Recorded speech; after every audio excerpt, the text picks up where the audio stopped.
अस्सलाम वालेकुम नाजरीन, आप देख रहे हैं program the review Kamran Yusuf और शहबाज राना के साथ। आज डीजी ISPR और वजीर खारजा शाह महमूद कुरैशी ने एक अहम प्रेस कॉन्फ्रेंस की। उस प्रेस कॉन्फ्रेंस का बुनियादी मकसद ये था कि पाकिस्तान ने एक डोसियर तैयार किया है जिसमें पाकिस्तान के मुताबिक उसके पास नाकाबिले तरदीद शवाहिद मौजूद हैं कि भारत किस तरीके से पाकिस्तान में दहशत गर्दी करवा रहा है। इस पर बात करेंगे, तफसीलात आपके साथ शेयर करेंगे, वो क्या सबूत हैं जो पाकिस्तान ने अवाम के सामने और दुनिया के सामने रखे हैं। लेकिन सबसे आम सवाल इसके बीच ये है कि सियासी दर्जा हरारत इस वक्त अरूज पर है और ये जो नए शवाहिद पाकिस्तान ने पेश किए हैं, क्या इस तनाजुर में हुकूमत और अपोजिशन जो है वो एक पेज पर आ सकते हैं?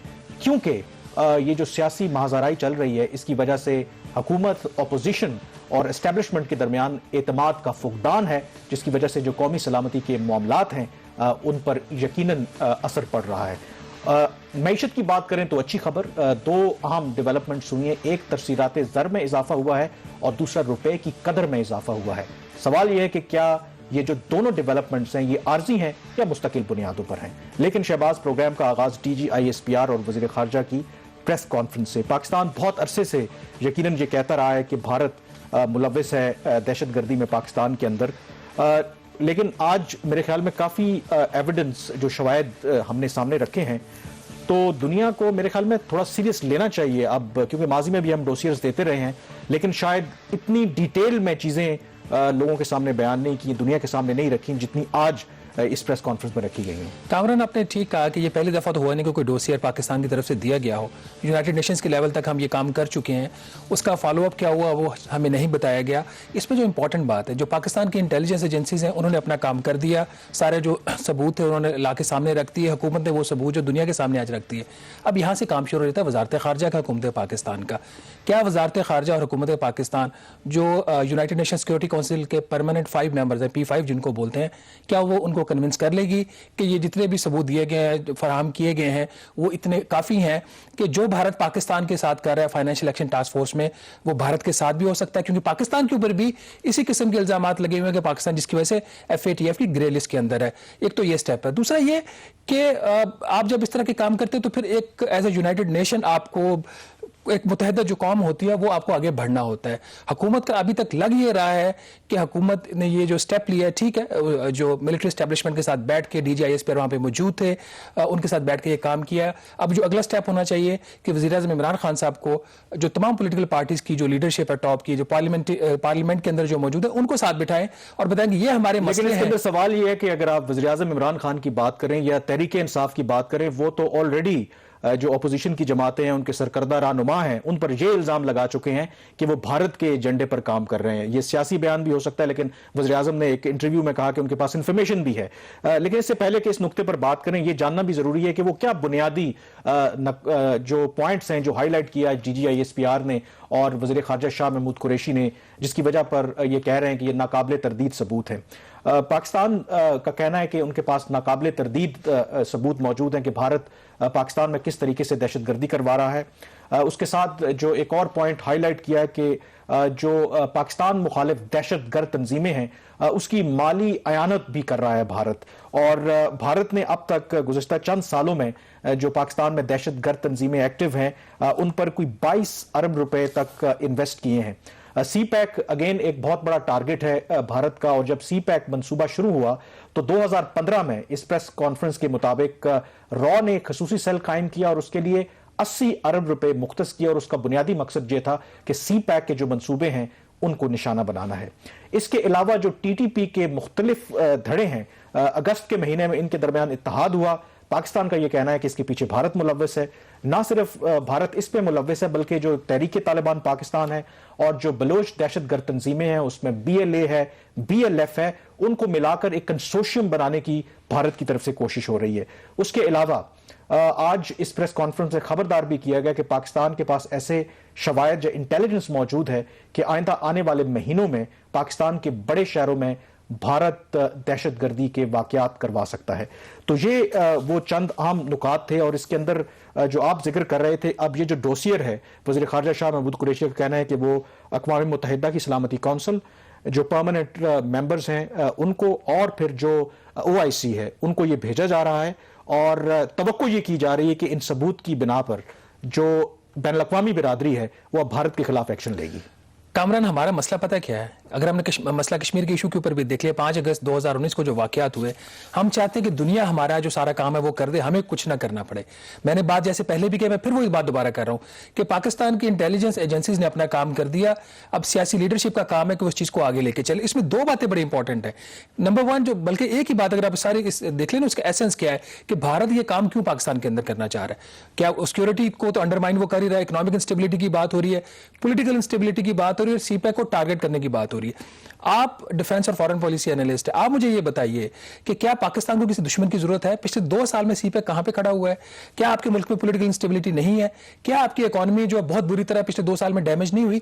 इसमें भारत को बिल्कुल भी आप बरी नहीं कर सकते। वो तो जो करना है दुश्मन, आपका ऑफिशियली डिक्लेयर जो एनिमी है वो तो भारत है ना, तो भारत तो ये करेगा। हम क्या करें? क्या हमारे पास कोई इसका कोई लायामल है या नहीं? ये बात मेरे ख्याल में ये जो सवालात आप रेज कर रहे हैं ना, अगर हम इन सवालात को रेज करें तो शायद आप पर यह इल्जाम भी लगता है कि आप कौमी मफाद के खिलाफ बात कर रहे हैं। लेकिन मैं इससे फुली अग्री करता हूं कि भारत आपका दुश्मन है, सबको पता है, और भारत नहीं चाहेगा कि आप प्रॉस्पर करें। भारत चाहेगा कि अगर आपकी इंटरनल वीकनेसेस है उनको एक्सप्लॉइट करे। लेकिन सवाल यह है कि आपके घर के अंदर प्रॉब्लम्स है ना, अगर आपके घर के अंदर प्रॉब्लम्स ना हो तो फिर जो बाहर वाला दुश्मन है वो इतना जल्दी एक्सप्लॉइट उसको नहीं कर सकता। ये वो सवालात हैं जो मेरे ख्याल में अनकंफर्टेबल क्वेश्चंस हैं। हम उन पर जरूर भारत जो कुछ कर रहा है वो तो ठीक है, लेकिन ये वो सवालात हैं शायद इस पर हम बात नहीं करना चाहते, लेकिन हम कोशिश करते हैं कि इस पर बात करें। और इसी हवाले से मेरे ख्याल में आज की प्रेस कॉन्फ्रेंस के बाद जो 3 आम सवाल हैं वो बड़े इंपॉर्टेंट हैं। अगर वाकई ही भारत इस तरीके से पाकिस्तान में दहशतगर्दी करवा रहा है, सियासी अदम इस्तेहकाम, मुआशी अदम इस्तेहकाम पैदा करना चाह रहा है, सीपैक को टारगेट करना चाह रहा है, तो इस मौके पर जाहिर है कि फिर एक यूनाइटेड फ्रंट होना चाहिए। सवाल इंपॉर्टेंट यह है कि क्या वज़ीर-ए-आज़म इमरान खान, जो उनके सियासी इख्तलाफात हैं अपोजिशन के साथ, और अपोजिशन के भी जो वज़ीर-ए-आज़म से सियासी इख्तलाफात हैं, वो बलाए ताक रख कर इस इशू के ऊपर आपको एक पेज पर होते नजर आएंगे? एक अहम सवाल यह है। और दूसरा, हमने देखा है कि 2-2.25 सालों में वज़ीर-ए-आज़म इमरान खान ने कौमी सलामती के मामलात में ऑपोजिशन को एतमाद में ना लेने की एक मेरे ख्याल में एक पोजीशन ले रखी है। जितने बड़े वाकयात हुए वो ऑपोजिशन के लीडरों से मिलने से कतराते हैं, लेकिन क्या इस वाकये के बाद वो अपनी जो रिवायती एक पॉलिसी है उसमें नरमी पैदा करेंगे? और आखिर में सबसे इंपॉर्टेंट सवाल यही कि ये जो नाकाबिले तरदीद सबूत हमारे पास मौजूद हैं, क्या इससे हम दुनिया को कन्विंस कर पाएंगे, ताकतवर मुमालिक हैं उनको मुतमईन कर पाएंगे, ताकि जो पाकिस्तान पर दबाव आता है वो भारत के ऊपर भी आए? ब्रेक पे जाएंगे और ब्रेक के बाद हमें ज्वाइन करेंगे खुर्रम दस्तगीर, वजीर खारजा और वजीर दिफा भी रहे हैं, PMLN के लीडर हैं, और अपोजिशन का मौक़िफ़ जानेंगे कि आज की इस प्रेस कॉन्फ्रेंस के बाद उनका क्या नुक्ता नजर है। प्रोग्राम द रिव्यू में एक दफा फिर आपको खुशामदीद कहते हैं। जिक्र कर रहे हैं हम कि DG ISPR और वजीर खारजा शाह महमूद कुरैशी ने जो आज प्रेस कॉन्फ्रेंस की है, और उसमें उन्होंने कहा है कि पाकिस्तान के पास नाकाबिले तरदीद शवाहिद मौजूद हैं कि किस तरीके से भारत ना सिर्फ पाकिस्तान में दहशतगर्दी करवा रहा है बल्कि सियासी और मुआशी जो अदम इस्तेहकाम है उसको भी फैलाने की कोशिश कर रहा है। अपोजिशन का क्या इस पर मौक़िफ़ है? इस पर बात करने के लिए हमारे साथ मौजूद हैं खुर्रम दस्तगीर साहब, सीनियर रहनुमा है पाकिस्तान मुस्लिम लीग नवाज के, और वजीर दिफा भी रहे हैं और वजीर खारजा भी रहे हैं। तो ये अप्रोप्रिएट मेरे ख्याल में पर्सनैलिटी है कि इन तमाम चीज़ों के ऊपर कमेंट कर सके। तो खुर्रम दस्तगीर साहब, आपने प्रेस कॉन्फ्रेंस देखी होगी, क्या रिएक्शन है ऑपोजिशन का? डू यू थिंक ये बड़ी सीरियस एक थ्रेट है हमारे लिए? नहीं, पहले तो मुझे एक इत्मीनान का इजहार करना है कि बिलाखिर अगर हमारी इंटेलिजेंस एजेंसियाँ वही काम कर रही हैं जो उन्हें करना चाहिए, जो कि दुश्मन के खिलाफ जो काउंटर इंटेलिजेंस करनी है, जो हमने उनकी साजिशों का मुकाबला करना है, उसकी आज एक ऐसा मुजाहरा उन्होंने आज डिस्प्ले किया एविडेंस के साथ, ऑडियो रिकॉर्डिंग्स के साथ, कि भाई ये मामलात हैं जिनके ज़रिए हिंदुस्तान जो है वो पाकिस्तान पर हमलावर है। तो इस लिहाज से तो एक इत्मीनान का इजहार है कि भाई कोई काम वहाँ उस स्टेज पर हो रहा है, और ये जो ऑन गोइंग प्रोसेस है इसे रहना चाहिए, ताकि जो हिंदुस्तान ने फाटिफ में हमारे ऊपर बहुत बड़ा एक हमला किया हुआ है, खैर उनको अमेरिका की छत्तर छाया उसमें हासिल रही है पाकिस्तान के ऊपर एक डिप्लोमेटिक ऑन स्लॉट करने में। और दूसरा ये है कि हिंदुस्तान, देखिए, एक बहुत हद तक अब वाजे हो गया है कि पिछले हाफ डेकेड से एक पॉलिसी के ऊपर अमल दरामद है, इससे वो कहते हैं नॉट वॉर नॉट पीस।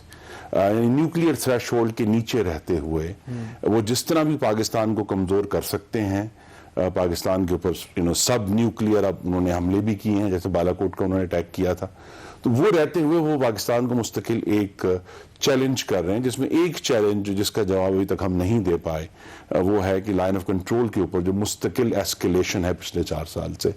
लेकिन आज की एक बेहतर डेवलपमेंट है, अच्छी बात है, कौम को ये तसल्ली हो कि भाई सिर्फ सियासतदानों के फ़ोन टेप नहीं होते, असल में जो मुल्क के दुश्मन हैं उन जिनके टेप होने चाहिए वो टेप कुछ ना कुछ हो रहे हैं। अच्छा, इसमें खान साहब कुछ ऐसे वाक़यात थे 2016 और 17 का उन्होंने जिक्र किया DGI-SPR ने, और उसके जो शवाहिद पेश किए गए, ये जब आपकी हुकूमत थी तब भी ये शवाहिद आपके सामने लाए गए थे इंटेलिजेंस एजेंसीज की तरफ से? अगर लाए गए थे तो आपकी तरफ से उस वक्त क्या इसके ऊपर रिएक्शन था? जी 16-17 में तो मेरा चूंकि उस वक्त ताल्लुक नहीं था, मैं 17 के वस्त में जब मियां नवाज शरीफ डिस्क्वालीफाई हुए उसके बाद फिर नेशनल सिक्योरिटी कमेटी की मीटिंग में, तो उसमें मैं कॉन्फिडेंशियलिटी मेंटेन रखते हुए वक्तन फवक्तन हमारे सामने ये शवाहिद रखे जाते थे, दुश्मन ममालिक के भी और जो हमारे दूसरे जो जिन्हें हम दुश्मन नहीं समझते कि उनकी भी जो एस्पियोनाज की एफर्ट्स हैं वो हमारे सामने रखी जाती थी। ये एक ऑन गोइंग एफर्ट है और इसमें जो एक कमी है वो ये है कि पाकिस्तान में हमें इन चीज़ों के बारे में मगरबी जो मुसन्निफीन हैं या मुहक्किकीन हैं उनकी किताबों से 6-6 साल 10-10 साल बाद पता चलता है कि हमारे मुल्क में क्या हो रहा है। तो यहाँ आज की जो प्रेस कॉन्फ्रेंस है इससे तो खैर ये कोई आगाज नहीं लगता कि पाकिस्तान में इस मामले में तहकीक होगी या मुहक्किकीन को कहा जाएगा, लेकिन ये बेहद ज़रूरी है कि पाकिस्तान का जो हमारा पॉइंट ऑफ व्यू है या जो हमारा तजुर्बा है हम अपने दुश्मन मुल्कों के बारे में उसे सामने एक बेहतर और तहकीकी तरीके से लाया जाए ताकि पाकिस्तान अपना केस सामने रख सके। अच्छा, ये मैं सवाल आपसे, ये पहला मौका नहीं है कि हम डोसियर UN को दे रहे हैं, P5 को दे रहे हैं। आपके दौर में मुझे अच्छी तरह से याद है सरताज अजीब साहब थे, ये डोसियर हम देते रहे हैं। जी जी। तो अगर आपके पास भी एविडेंस थे, क्योंकि आप पे इल्जाम ये भी लगता है ना कि आपकी पॉलिसी थी भारत नवाज, तो शायद उस तरीके से आप जो एस्टैब्लिशमेंट है उसको सपोर्ट नहीं करते थे, एविडेंस तो पहले भी थे, तो इस लिहाज से आपकी काम नहीं बनता था कि उस वक्त अगर डोसियर थे तो इस तरह के कंपेलिंग एविडेंस भारत के खिलाफ रखते। लेकिन शायद भारत के साथ नवाज शरीफ साहब के ताल्लुकात मोदी साहब के साथ कुछ ऐसे थे वो आप नहीं करना चाहते थे। देखिए जी, इस हुकूमत में भी तो 27 महीनों के बाद ताज़ा खबर आई है ना, ये ताज़ा खबर नहीं है। हिंदुस्तान का एस्पियोनाज हमेशा जारी है पाकिस्तान के खिलाफ और बहुत सारे स्टेजेस पे जारी है। आज ये एक अलग बहस है कि ये मौका क्यों आज चुना गया इस सारे मामले को सामने लाने के लिए।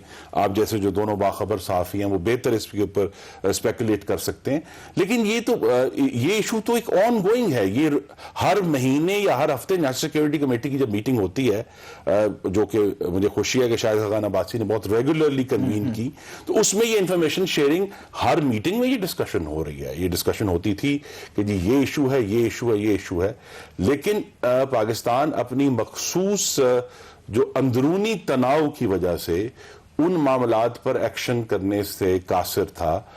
जो कि मैं सिर्फ एक मिसाल दूंगा कि अगर आप जो फेमस डॉन लीक्स कहा जाता है जो कि इशू बना, उसके अल्फाज पढ़ें और 2.25 साल बाद जब फाटफ में हमारा बाजू मरोड़ा गया तो नेशनल सिक्योरिटी कमेटी का जो एलामिया है तकरीबन अल्फाज 95% वही एक्शंस हैं, वही चीजें हैं, लेकिन टाइमिंग्स के फर्क है। और यही इशू है कि जब पाकिस्तान का जो अंदरूनी तनाव है, कुछ लोगों का ये ख्याल है कि ये नेशनल सिक्योरिटी पर असरअंदाज नहीं होता, ये होता है।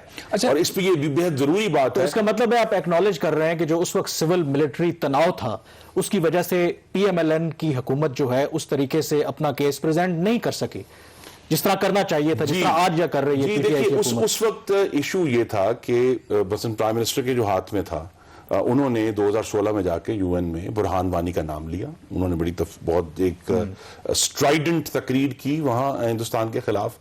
लेकिन जब भी हमने असेस किया अपने दौरे हुकूमत में, और ये बात सबके समझने की है, हमारी डिप्लोमेटिक असेसमेंट ये थी कि अफगानिस्तान में जो पाकिस्तान की पॉलिसी रही उसके जो कॉन्सिक्वेंसेस थे वो पाकिस्तान के लिए सफारती तौर पर इंतहाई, मैं कहूँगा, मनफी थे। और हमें जब हम ये असेसमेंट इसलिए की गई कि क्या हम कश्मीर के मामले में अगर एक बहुत बड़ा डिप्लोमेटिक स्टेप लेते हैं तो हमें कितनी कामयाबी होगी, वो हमें नजर आया कि वहाँ बहुत बड़े बड़े इश्यूज हैं अफगानिस्तान की पॉलिसी में, जो कॉन्ट्रडिक्शंस हैं, जिनको अमरीकी डुप्लिसिटी भी कहते थे।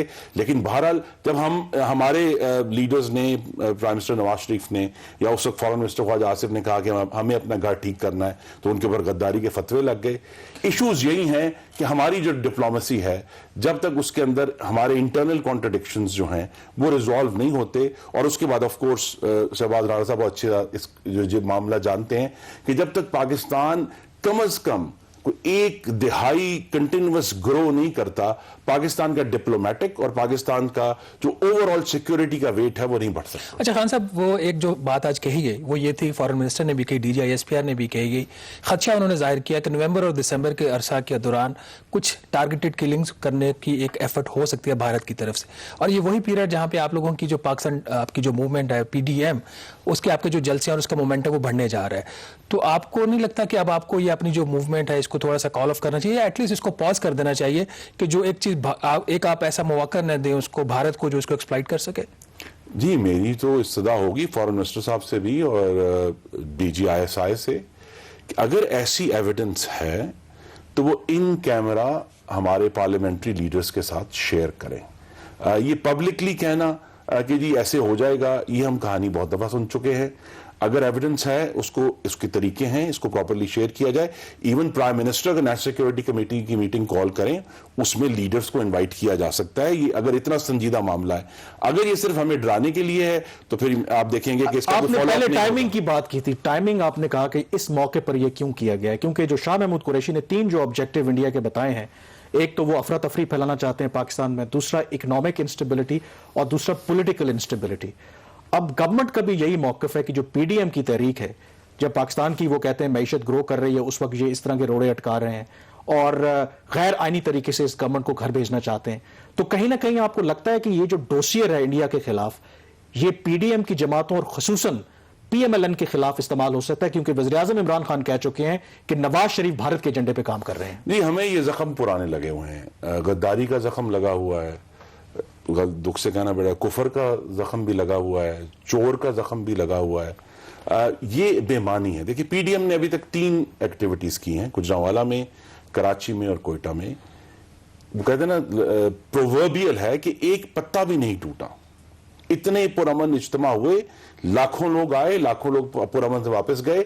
हमारी जो तहरीक है वो पुरअमन है।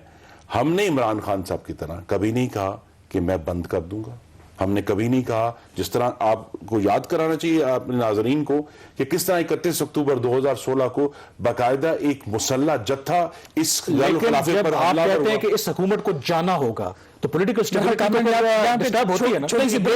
स्टेबिलिटी अवामी एहतजाज से डिस्टर्ब नहीं होती। पॉलिटिकल स्टेबिलिटी डिस्टर्ब होती है जब उसकी आड़ में ऑपोजिशन के हकूक को कुचला जाता है। जिस तरह आजकल PMLN कैंपेन MPS पे पर्चे हो रहे हैं, उनको मुआशी तौर पर कुचलने की कोशिश हो रही है पूरे पंजाब में। इस तरह के मामला जब होते हैं तब खराबी होगी, वरना पुरअमन।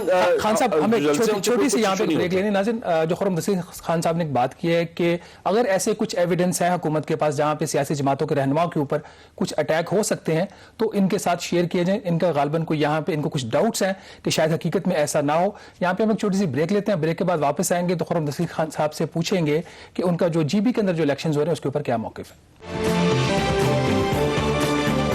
जी, ब्रेक के बाद एक दफा फिर आपको खुशामदीद कहते हैं। ब्रेक से पहले भी खुर्रम दस्तगीर साहब जिक्र कर रहे थे कि अगर हुकूमत के पास और उनके इदारों के पास कुछ इंटेलिजेंस है कि दहशतगर्दी के हमले हो सकते हैं, हाई प्रोफाइल असैसिनेशंस हो सकती हैं, तो उनको इन कैमरा ब्रीफिंग देनी चाहिए और एतमाद में लेना चाहिए। लेकिन दूसरी तरफ इसी हफ्ते एक मीटिंग जो स्पीकर साहब ने कॉल की थी पार्लियामेंट्री लीडर्स की गिलगित बल्तिस्तान के ऊपर, वो लास्ट मिनट पर कैंसिल कर दी गई। और उसकी वजह यह थी कि ऑपोजिशन ने उससे बायकॉट किया। तो खुर्रम दस्तगीर साहब, एक तरफ तो आप कह रहे हैं कि हसास मामला पर आप तैयार हैं गवर्नमेंट के साथ बात करने के लिए, लेकिन जो गिलगित बल्तिस्तान का मामला है, यह भी ज़ाहिर नेशनल सिक्योरिटी का मामला है। इसमें भी सुना है कि आर्मी चीफ और DGISI ने कोई ब्रीफिंग देनी थी और लास्ट मिनट पे, इससे पहले भी ऑपोजिशन बायकॉट कर चुकी है, आप ऑपोजिशन ने फिर बायकॉट कर दिया है। तो यहां पर तो आप पॉलिटिक्स खेल रहे हैं ना? नहीं, हमारा बायकॉट जो है वो प्रोटेस्ट है स्पीकर साहब की जो बहुत ही जानिबदाराना और बुलडोजर पॉलिसी है लेजिस्लेशन के बारे में, डिबेट्स के बारे में। लेकिन हमारी ये भी पॉलिसी है कि जो कायमा कमेटियां हैं पार्लियामान की, उसमें हम शिरकत करेंगे। तो अगर वे आउट चाहिए तो डिफेंस की कायमा कमेटी कॉल की जा सकती है, उसमें किसी भी मेंबर को इनवाइट किया जा सकता है। फॉरेन अफेयर्स की कमेटी कॉल की जा सकती है। जो कायमा कमेटियां हैं उनका फोरम अवेलेबल है, उनको बुलाएं तो हम उसमें ये शिरकत करें। एक्सक्यूज नहीं है, क्योंकि स्पीकर तो नेशनल असेंबली चेयर करते हैं, फिर तो आप कहेंगे कि हम पार्लियामेंट में भी नहीं जाना, नेशनल असेंबली में भी नहीं जाना। मतलब आप लार्जर इशू देखें, या तो आप ये कह रहे हैं कि फिर नेशनल असेंबली स्पीकर जो है वो रिजाइन कर जाएं, कोई और उनकी जगह पे स्पीकर आए, तो फिर आप कौमी नौयत के मामलात पे बात करेंगे। इसके ऊपर भी पीडीएम में तफसीली बहस हो चुकी है और हो भी कि स्पीकर और डिप्टी स्पीकर के खिलाफ किस किस्म की चाराजोई करनी है, क्योंकि जो पिछले अभी एक फाटफ की जो फाइनल लेजिस्लेशन थी एंटी मनी लॉन्ड्रिंग एक्ट के ऊपर, उस दिन उन्होंने बुलडोज किया। और मैंने कम से कम अपनी पार्लियामानी तारीख में नहीं देखा कि लीडर ऑफ द अपोजिशन को बात करने की इजाजत ना दी गई हो, और पहली दफा देखा कि लीडर ऑफ द अपोजिशन को जाके पोडियम तक जाना पड़ा अपनी आवाज उठाने के लिए, लेकिन स्पीकर साहब ने बुलडोज करना था, उन्होंने बुलडोज किया। और ये एक मुस्तकिल तरीकेकार है उनका कि सीरियस डिबेट नहीं होती। एक अपोजिशन का एक मेंबर बोलता है, दूसरी तरफ से गवर्नमेंट का एक मेंबर बोलता है, और गवर्नमेंट का मेंबर इनएविटेबली इस किस्म की वही जो तीन कहानियां हैं, चोर, मैं आपसे सादा सा सवाल करूं, आप खुरम साहब देखें, रियल पॉलिटिक्स भी होती है। आपको लगता है कि स्पीकर इतने पावरफुल हैं कि वो बुलडोज कर सकते हैं? जी, मतलब ग्रेटर स्कीम देखें, हो सकता है कि पीछे से इनको इंस्ट्रक्शन हो कि आपने ऐसे करना है, तो बंदा आप कोई भी ले आए। जी, तो फिर हम तो बार बार यही कह रहे हैं, और मोहम्मद नवाज शरीफ भी ये कह रहे हैं कि हमने अतार के लौंडे से दवा नहीं लेनी, जिसने बीमार किया है उसी अतार के पास। अच्छा खान साहब, ये बताइए कि ऐसी वजह तो नहीं कि वज़ीर-ए-आज़म इमरान खान साहब खुद तशरीफ नहीं ला रहे थे इस मीटिंग के अंदर, तो शायद इस वजह से आप लोगों ने इस पर रिएक्ट किया और आपने जो मीटिंग है उसमें पार्टिसिपेट ना करने का फैसला जी, किया? वज़ीर आज़म तो देखे ना मुस्तकिल मफरूर हैं, और वो पहली दफा नहीं है। जब बालाकोट का इंसिडेंट हुआ तब भी वो मफरूर थे, उसके बाद जब कश्मीर पर हिंदुस्तान ने टेक ओवर किया तब भी वो मफरूर थे, उसके बाद अभी फाटफ की लेजिस्लेशन थी उसमें भी वो मफरूर थे, और अभी गिलगित बल्तिस्तान का जो इशू अभी आज भी चल रहा है, इलेक्शन वाला भी, कल इलेक्शन है वहां, इन तमाम जो बहुत ही नाजुक और हसास मामलात पर वजीर आजम ने अपनी कुर्सी खाली छोड़ी हुई है। और ये जो अबेंडनमेंट है रिस्पॉन्सिबिलिटी की, ये नाकाबिले कबूल है। बिल आखिर चले, चाहे हम सिलेक्टेड कहते हैं, कठपुतली कहते हैं, लेकिन वो उस चेयर पर बैठे हुए हैं, तो उनको आकर जिम्मेदारी लेनी चाहिए। और अगर उनका बुग़्ज़ जो है उनकी आईनी जिम्मेदारी पर गलबा पा रहा है, तो ये इंतहाई अफसोस। अच्छा खान साहब, एक चीज आपने कहा कि स्पेशल कमेटी की आपको जरूरत नहीं है मीटिंग कॉल करने की, डिफेंस की या फॉरेन पॉलिसी की जो स्टैंडिंग कमेटीज हैं वहां पे आजा डिस्कस कर लें। जब FATF की लेजिस्लेशन थी तो उसके ऊपर तो सारा जो बिजनेस था वो रूटीन की कमेटी से लेके एक स्पेशल कमेटी को दे दिया गया, तो वहां पे आपने ये प्रिंसिपल क्यों अप्लाई नहीं किया? जी, उस वक्त तो यही कोशिश थी कि अब वो फिर हम कहेंगे कि कॉन्फिडेंशियल इश्यूज रेज हो जाते हैं। कोशिश यही थी कि FATF के मामले को जो आम सियासी हमारी चपकलश होती है उससे दूर रखा जाए, लेकिन वो नहीं रह सका क्योंकि हुकूमत ने खुद आकर कॉन्फिडेंशियलिटी ब्रीच कर दी। ये मसला तो उससे भी बड़ा ना, FATF का तो आपके ग्रे लिस्टिंग से ब्लैक लिस्टिंग होते, यहाँ पे तो मसला वाकई अगर ये बात जो आज कही गई है ठीक है तो कौमी सलामती का मसला, तो यहाँ पे आप कोऑपरेट क्यों नहीं कर? नहीं, तो हम कोऑपरेट करने के लिए तैयार हैं। एज आई सेड, आप स्टैंडिंग कमेटी कॉल कर लें, उसमें हमारे आपकी मौजूदगी का फायदा उठाते हुए कामरान वज़ीर तजारत भी आप रहे हैं। नाज़रीन, कुछ एक दो अच्छी डेवलपमेंट्स हुई हैं, खुर्रम साहब से उनके ऊपर भी इनसे बात करते हैं। पाकिस्तान की जो तरसीलात ज़र हैं, जो पाकिस्तानी बाहर काम कर रहे हैं, वो जो पैसा भेज रहे हैं उसमें मुसलसल इजाफा हो रहा है, और पिछले जो 4 माह का अरसा गुजरा उसमें तकरीबन 26.5% इजाफा हुआ, $2.3 अरब तक की हमारी रेमिटेंसेज रही। उससे हुकूमत को यह फायदा हो रहा है कि जहां पे बरामदात नहीं बढ़ रही, वहां पे तरसीलात ज़र बढ़ने की वजह से जो करंट अकाउंट का जो खसारा था वो सरप्लस में हो गया, जो प्राइम मिनिस्टर साहब का एक फेवरेट टॉपिक भी है। और दूसरा जो इंपॉर्टेंट टॉपिक है वो ये है कि रुपए की जो कदर में जिस तेजी से कमी हुई थी जब PTI की हुकूमत इक़्तिदार में आई, अब उसमें बेहतरी आना शुरू हो गई है। अगर आप पिछले 4 माह का सिर्फ आप डाटा उठा के देखें तो रुपए की कदर में कोई $8.72 की बेहतरी हुई है डॉलर के मुकाबले में, जिससे ना सिर्फ आपका जो कर्जों का बोझ है, आपको जितने रुपए चाहिए होते हैं गैर मुल्की जो कर्जा वापस करने के, उसमें 986 अरब रुपए का हुकूमत को फायदा होगा लॉन्ग टर्म में। और दूसरा जो महंगाई है, जो इंपोर्टेड महंगाई होती है, पाकिस्तान में हर चीज जो है आप बाहर से मंगवा रहे होते हैं, तो उसमें भी कमी पाने का मौका मिलेगा। खान साहब, ये 2 बड़ी इंपॉर्टेंट चीजें हैं। आप समझते हैं कि आप वाकई हुकूमत ने पहले 2 साल तो चले ठीक, कुछ नहीं किया, अब चीजें ग्रेजुअली जो है वो उस तरफ जा रही हैं जहां पे इकॉनमी शायद स्टेबलाइज हो जाए? नहीं, पहले तो मैं तो चाहूंगा आप अपने नाजरीन को बताएं कि कौन सा ऐसा पॉलिसी स्टेप लिया है जिसकी वजह से तरसीलात ज़र में इजाफा हुआ है। आई थिंक इसमें ये सेकुलर इजाफा है इस लिहाज से कि गालिबन इसका बराह रास्त ताल्लुक इससे है कि पाकिस्तान में जो इंटरनेशनल ट्रैवल था वो बहुत कम, 70 से 80% उसमें डिक्लाइन है। तो जो पैसे लोग हैंड कैरी करते थे वो बैंकों के जरिए आ रहे हैं। उसके अलावा हमें गवर्नमेंट की पॉलिसी में कोई ऐसी चीज नजर नहीं आई, लेकिन अगर ये इससे एक ऐसी चीज है जिससे पाकिस्तान को फायदा हो रहा है तो बहुत अच्छी बात है, हमें वेलकम करना चाहिए। इसी तरह हमें इसको चीज को वेलकम करना चाहिए। अगर गालिबन पता नहीं ये वजीर आजम को मालूम होगा, क्योंकि जब गिरा था तब मालूम नहीं था उनको, टीवी से पता चला था कि गिर गया, तो अब उनको अगर मालूम हो गया कि ये भी मैं हकीकतन आप ज्यादा इस मामले में बेहतर स्टूडेंट्स हैं इकोनॉमिक्स के, इसकी भी कोई हमें टेक्निकल वजह नजर नहीं आई। देखिए पाकिस्तान के रिजर्व्स जो हैं वो तो प्रैक्टिकली मनफी हैं इस वक्त, अगर आप उनको कैलकुलेट करें आने वाले दिनों में जो पेमेंट्स करनी है, पाकिस्तान की रिजर्व्स तो मनफी हैं। इसी तरह चले हमें जो है वो नजर आ रहा है कि जी करंट अकाउंट डेफिसिट जो फेवरेट सब्जेक्ट है हुकूमत का, वो बड़ा इंप्रूव हो गया है। लेकिन हकीकत ये है कि जो बेंचमार्क पीएमएल गवर्नमेंट ने अपने आखिरी साल में सेट किया था 24.8 अरब डॉलर का, वो अभी तक क्रॉस नहीं हुआ। पहले साल 2% डिक्लाइन है 2019 में, 2020 में मजीद 7% डिक्लाइन है पाकिस्तान की एक्सपोर्ट्स में। तो यहां जो है अगर एक्सपोर्ट्स भी डाउन है और पाकिस्तान के रिजर्व्स भी इस वक्त बड़ी हकीकत यह है कि पैरेलस सिचुएशन में है, तो कोई लॉजिक नहीं समझ आती सिवाय ये कि डॉलर की कीमत इंटरनेशनली अगर डिक्लाइन कर रही है, अदरवाइज मैं नहीं समझ पाया। मैंने आपसे आखिरी सवाल, ये जो बड़ा शाह महमूद कुरैशी साहब ने भी कहा कि भारत पाकिस्तान में इकोनॉमिक इंस्टेबिलिटी चाहता है। आप कॉमर्स मिनिस्टर भी रहे हैं, मुख्तलिफ अदवार में ज़ाहिर गवर्नमेंट्स में रहे हैं, आपको लगता है कि जेन्युइनली जो एक्सटर्नल हमें ज्यादा इशू है या हमारी इंटरनल वीकनेसेस हैं? क्या समटाइम ये एक्सक्यूज नहीं होता कि हम अपने फंडामेंटल्स ठीक नहीं करते और इल्जाम लगा देते हैं अपने एक्सटर्नल एनिमीज पे? एब्सोल्युटली। देखिए शाह महमूद कुरैशी साहब को अपने वज़ीर आज़म से पूछना चाहिए कि उन्होंने दिसंबर 2018 में पहले 10 लाख टन और फिर 1 lakh ton, total 11 lakh ton चीनी की एक्सपोर्ट की इजाजत क्यों दी? क्या ये हिंदुस्तान की साजिश थी कि पूरी काबीना ने बैठकर कहा कि आप 11 लाख टन चीनी एक्सपोर्ट कर दें? क्या ये हिंदुस्तान की साजिश थी? और ये आपके नाज़रीन को शायद मालूम ना हो, क्योंकि इतनी मार पड़ रही है हमें हर रोज आटे की कीमत में, कि 2020 में गंदम की बम्पर क्रॉप हुई थी, और वो जो बम्पर क्रॉप थी वो 6 हफ्ते के कलील अरसे में वजीर फूड सिक्योरिटी ने कौमी असेंबली के फ्लोर पर इतराफ किया कि हमें नहीं मालूम 60 लाख टन गंदम कहां गई, वो पाकिस्तान से स्मगल हुई है। ये स्मगलिंग जो है ये भी हिंदुस्तान की साजिश नहीं है, ये हमारे इस हुकूमत की अपनी नालायकी है जिसकी वजह से। खान साहब आपका बहुत शुक्रिया, आपने वक्त दिया। नाज़रीन यहाँ पे हम छोटी सी ब्रेक लेंगे, ब्रेक के बाद वापस आएंगे तो अपने एक्सपर्ट से पूछेंगे वो क्या समझते हैं कि जिस डॉलर की जो कदर में बेहतरी आ रही है ये सस्टेनेबल है भी या नहीं। Stay with us. जी, ब्रेक के बाद एक दफा फिर आपको खुशामदीद कहते हैं। जैसे स्टार्ट में आपको बताया था कि मईशत की बात करें तो 2 अहम खबरें, एक पाकिस्तान की जो तरसीलात ज़र हैं उसमें मुसलसल 5 महीनों का अगर आप देखें डाटा तो उसमें इजाफा हो रहा है, और दूसरा रुपए की कदर में जो डॉलर के मुकाबले में वो भी बेहतरी आ रही है। इस पर मजीद बात करने के लिए हमारे साथ मौजूद हैं खुर्रम शहजाद साहब, इकोनॉमिक एक्सपर्ट हैं। तो खुर्रम शहजाद साहब, ये जो रुपए की कदर में हम इजाफा देख रहे हैं, आपकी नजर में क्या बुनियादी फंडामेंटल्स चेंज हुए हैं गुज़श्ता 4 महीनों में कि रुपए की कदर में इजाफा हो रहा है? थैंक यू वेरी मच जी। देखिए 3-4 चीजें हैं इम्पोर्टेंट, और ये कोविड का जो है ये काफी बड़ा रोल है इसमें, जिसकी वजह से रेमिटेंसेस ने जो हमारा करंट अकाउंट है ओवरऑल उसको पॉजिटिव किया है, और 17 साल की जो है वो हाई पे सरप्लस है।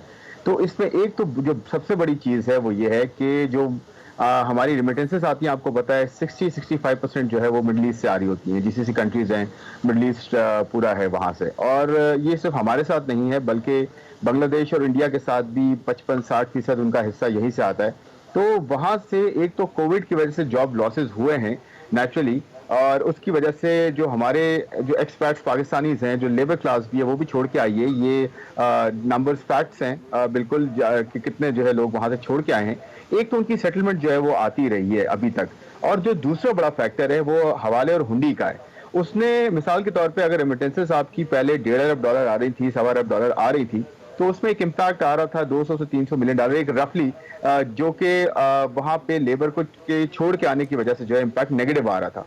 इसके अगेंस्ट 500 से 700 मिलियन हवाला हुंडी जो पहले अनऑफिशियल चैनल से जा रहा था, क्योंकि बॉर्डर्स जो है वो बंद थे और अभी भी काफी हद तक है मिडल ईस्ट में और पाकिस्तान में, पूरे एशिया में सेकेंड वेव की बात हो रही है। तो उसकी वजह से फ्लाइट्स बड़ी लिमिटेड हैं। वहां से जो पैसा जो अनऑफिशियल चैनल से आ रहा था वो प्रॉब्ली जो है अब ऑफिशियल चैनल्स के थ्रू आ रहा है, बैंक्स के थ्रू आ रहा है, जिसकी वजह से एक शिफ्ट आया है रेमिटेंसेस में। इसलिए आपको 4 से 5 महीनों में जो है 2-2 अरब डॉलर जो है वो हर महीने आपको फ्लो नजर आ रहा है। एक तो ये बड़ा फैक्टर है। दूसरा बड़ा फैक्टर जिसकी वजह से डॉलर जो है मार्केट में सप्लाई ज्यादा रही है, वो ट्रैवल पे या तो कमी है या बिल्कुल जो है ये समझ लें कि वर्चुअली कनेक्टेड हैं लोग, इस वजह से ट्रैवल नहीं हो रहा। हज और उम्रे का सीजन पे आपको पता है ऐसे ही गया है, तो इसकी वजह से जो ट्रैवल का आउटफ्लो था वो भी काफी कम हुआ है, जिसकी वजह से डॉलर की जो है ना वो मार्केट में सप्लाई ज्यादा है। वेरी क्विक मैं कमेंट्स आपसे चाहूंगा कि तो इसमें गवर्नमेंट का कोई क्रेडिट नहीं है, गवर्नमेंट की कोई पॉलिसी शिफ्ट नहीं है, उसकी वजह से ये चीजें चेंजेस आई हैं? आप समझ रहे हैं कि ये कुछ सर्कमस्टांसेस ऐसे हैं जिसकी वजह से ये हमें फायदा हो रहा है? देखिए, मैं ज्यादा वेट जो दूंगा ये सर्कमस्टांसेस को दूंगा। गवर्नमेंट का of course role to certain extent है, खासकर स्टेट बैंक का रोल बिल्कुल है उसमें। जो आपके जो इनिशिएटिव है, रेमिटेंसेस का इनिशिएटिव है, उसमें डेफिनेटली है। बट ये इनिशिएटिव नया नहीं था, ये पिछले कोई 10 साल से चल रहा है। हाँ, अभी रोशन डिजिटल अकाउंट की बात हुई है, उसमें कोई रफली कोई 50-55 मिलियन डॉलर्स की बात हो रही है कि आए हैं, बट वो इतना बड़ा फ्लो नहीं है। ज्यादातर मुझे लगता है ये जो सर्कमस्टांशियल जो है वो इम्पैक्ट ज्यादा है, क्योंकि कोविड की वजह से जो अनऑफिशियल चैनल से ऑफिशियल चैनल पे जो शिफ्ट हुआ है वो अच्छा ये यहाँ पे रोल ये बनता है अथॉरिटीज का कि इस शिफ्ट को कंटेन किया जाए। और दूसरा एक बड़ा रोल जो है वो डेट की रीपेमेंट का आगे होना, डेफरल जिसे हम कहते हैं, वो आगे हुई है। इसकी वजह से हमारे यहाँ जो है इसका इम्पैक्ट है। फिर ऑयल भी आपको पता है बहुत नीचे गए, जिसके से इंपोर्ट्स उस क्वांटम पे नहीं रही, तो ओवरऑल इंपोर्ट का आप बुनियादी तौर पर ये बात कर रहे हैं कि ये जो चीजें हो रही हैं ये वन ऑफ हैं, इसकी जो सस्टेनेबिलिटी के ऊपर एक सवाल होगा। अगर आप इकोनॉमिक फंडामेंटल्स की बात करते हैं, जो आपका रियल इफेक्टिव एक्सचेंज रेट है, जो एक आपका एक इंडिकेटर होता है कि आपके रुपए की क्या कदर होनी चाहिए, तो एंड सितंबर में जब ये नंबर था वो तकरीबन 94 के ऊपर था। मतलब ये कि 6 रुपया जो था 6% आपका रुपया अंडर वैल्यू था। तो अभी अगर आप देखते हैं 158 के ऊपर क्लोज हुआ है जुमे को, और साथ ही पाकिस्तान बिजनेस काउंसिल की एक स्टेटमेंट भी आ गई और उन्होंने इसके ऊपर कंसर्न्स को शो किया। आपके ख्याल में based on the economic fundamentals, हम किसी और चीज की बात नहीं कर रहे, इस वक्त रुपए की कदर क्या होनी चाहिए? शहबाज, थैंक यू, ये आपने सवाल पूछा, ये बड़ा इंपॉर्टेंट है, क्योंकि रियल इफेक्टिव एक्सचेंज रेट मैं थोड़ा सा एक्सप्लेन कर देता हूं अपने नाजरीन के लिए कि ये बेसिकली जो पार्टनर कंट्रीज होते हैं उनकी रिलेटिव करेंसी की स्ट्रेंथ के साथ जो है वो नापा जाता है। क्योंकि अगर हमारे पार्टनर कंट्रीज की जो करेंसीज हैं वो डॉलर के मुकाबले में गिर रही है, बढ़ रही हैं, और हम किस तरह से कर रहे हैं, तो इसमें हमारा अभी भी रूम है रुपये की मजीद अप्रिसिएशन का।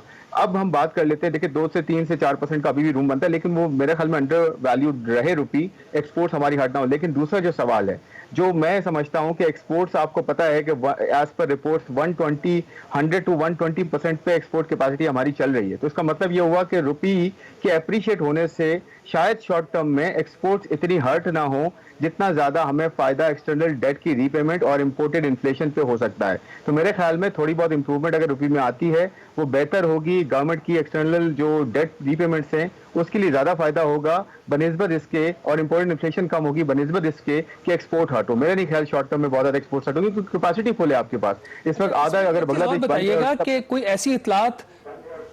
कुछ ऐसी इतलात आपके पास हैं कि जो स्टेट बैंक ऑफ पाकिस्तान है वो भी पाकिस्तानी मार्केट के अलावा कहीं से डॉलर खरीद के पंप कर रहे हैं? देखिए, एज पर इंफॉर्मेशन तो ऐसा नहीं है, अगर होता भी है तो बहुत कम होता है, ऐसा मेरा नहीं ख्याल होता है। और अभी तो स्टेट बैंक शायद बाइंग कर रहा है मार्केट से, और बाइंग इसलिए कर रहा है क्योंकि स्वैप पोजीशन आपने देखी है वो काफी हद तक कम हो गई है, तभी आपके रिजर्व्स में यहाँ से भी थोड़ी सी सपोर्ट आई है। अदरवाइज अगर मेरा नहीं ख्याल स्टेट बैंक अगर बाय करना छोड़ दे तो शायद रुपये ज्यादा अप्रिशिएट हो जाए। और आपने देखा होगा रिसेंटली एक कुछ इस तरह से गवर्नमेंट के इनिशिएटिव्स थे भी, जिसमें फाइलर जो है वो सिर्फ अपने अकाउंट में डॉलर रख सकते हैं, नॉन फाइलर्स नहीं रख सकते। बाइंग जनरली जो है वो रोक दी गई है उस तरह से इनडायरेक्टली। मेरे ख्याल में उसका भी एक इम्पैक्ट है जिसकी वजह से रुपये अप्रिशिएट हो रहा है और डॉलर में जो है इंप्रूवमेंट आ रही है, रिजर्व में इंप्रूवमेंट आ रही है इनफैक्ट। अच्छा खुर्रम साहब, आम आदमी के लिए अगर ये 2 इशारे बेहतर आ रहे हैं, सर्कमस्टांसेस की वजह से ही बेशक आ रहे हैं, क्या फर्क पड़ेगा हमारी मैशत पर ओवरऑल अगर हम थोड़ा ये और महीने आगे चीजें सस्टेन करते हैं, ऐसे ही सर्कमस्टांसेस रहते हैं तो? देखिए, पहले तो जरूरत यह है कि इस तरह के अच्छे सर्कमस्टांसेस को कंटेन करने की जरूरत है। अथॉरिटीज को चाहिए, चाहे स्टेट बैंक है, गवर्नमेंट ऑफ पाकिस्तान है, पहले तो ये जो शिफ्ट है हवाला हुंडी अगर ऑफिशियल चैनल से आ रहा है इसको कंटेन करें, इंसेंटिवाइज करें, मजीद के डॉक्यूमेंटेशन ज्यादा हो। दूसरा जो बड़ा फैक्टर होगा मेरे ख्याल में, इन्फ्लेशन पे कमी हो सकती है। अगर इंपोर्टेड इन्फ्लेशन कम होती है, डॉलर जो है डिप्रिशिएट होता है, रुपये अप्रिशिएट होता है, तो आपके यहाँ एक्सपोर्ट्स इतनी ज्यादा हर्ट नहीं होती हैं, लेकिन यहाँ से आपको एक्सटर्नल रीपेमेंट जो है वो बेहतर करनी पड़ती है। और अभी उसमें टाइम है, लेकिन जो इंपोर्टेड इन्फ्लेशन है ना, ये बहुत बड़ा फैक्टर है। फूड इन्फ्लेशन खासतौर पे लोकली और जनरलाइज इन्फ्लेशन जो होती है, जनरल इन्फ्लेशन CPI, वो अगर आपके पास कम होती है, क्योंकि डॉलर बहुत ज्यादा प्ले करता है ये करेंसी हमारी जो है इन्फ्लेशन में, महंगाई में कमी हो सकती है आने वाले दिनों में। लेकिन अगर वीट और शुगर और ये आपसे आखिरी सवाल है, हमारे पास 1 मिनट, आप बड़ा क्विकली इसका रिप्लाई कीजिएगा। अगर हवाला और हुंडी का जो फैक्टर है दोबारा आ जाता है, आपकी एयर ट्रैफिक जो है वो रिस्टोर हो जाती है, और FMU भी कहा जा रहा है कि जो फाइनेंशियल मॉनिटरिंग यूनिट अगर कोई मार्केट से बड़ी कोई डॉलर की परचेजेस कर रहा है तो उसको नोटिस चले जाते हैं। तो अगर ये सारे फैक्टर आप न्यूट्रल कर दें तो जो आपकी इकोनॉमी की कंडीशन है उसके मुताबिक आप क्या समझते हैं कि रुपया इसी टेरिटरी में रहेगा 155-160 के, या फिर आगे जाके फर्दर इसमें कोई इंप्रूवमेंट या डिटीरियोरेशन आ सकती है? टू द पॉइंट अगर मैं कहूं तो देखिए, रुपी शॉर्ट टर्म में अप्रिशिएट हो सकता है, शॉर्ट टर्म में गेन कर सकता है, सर्कमस्टांसेस ऐसे हैं। अगर गवर्नमेंट कंटेन कर लेती है, अथॉरिटीज कंटेन करती हैं हवाला हुंडी को, तो आगे जाके सस्टेनेबिलिटी पैरिटी में आती रहेगी। लेकिन क्योंकि हमारी महंगाई ज्यादा है, हमारी पेमेंट ज्यादा है, इवेंचुअली 6 महीने बाद पेमेंट्स हमें करनी पड़ेंगी। मेरे ख्याल में रुपी आहिस्ता आहिस्ता इकोनॉमी के हालात के हिसाब से मूव करेगा, और अगर इन्फ्लेशन ज्यादा होगी तो डेप्रिसिएशन होगी, इन्फ्लेशन कम होगी तो मेरे ख्याल में डेप्रिसिएशन कम होगी डेफिनेटली।